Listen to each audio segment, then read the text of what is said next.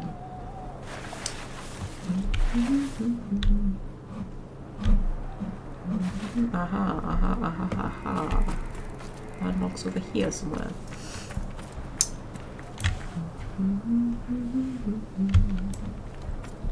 Oh, is it down the bottom? I thought it was up top. Because when I was down there, I thought it was up top, and now I'm up top. It's apparently down there.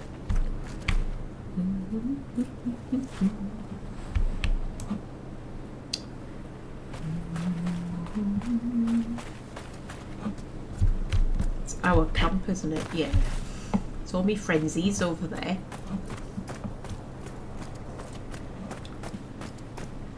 Ooh, this'll be one of the Completely tombs. buried. What now? The Venatori want these tombs. Let's see if they found another way in. Solanus, 4 slaves injured and 10 crushed under the rock. We couldn't excavate this entrance with 50 if we keep losing so many. I propose we dig down from the top. There's no other way to reach the tomb without risking another rock slide.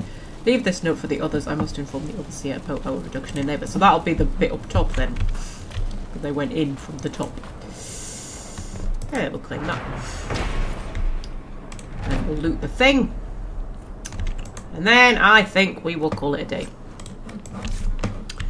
Yeah. 4 hours and 41 minutes we've been going. It's quite good, isn't it? It's quite good. Right, so... oh, and now we jump up to 4 viewers. Jesus, guys. Turn up just as I'm finishing. Right, so... we call it a day... I can't even talk. Can't even talk, that's how tired I am. We call it a day here and now. I'll click this shot. Next week... yeah. Same time. 3:30 GMT, we will have another live stream and we will probably continue the Hissing Wastes. And we need to do Samson's armor quest. We need to do that. We need to do the 2 Elven Ruin side quest things that I've got going on.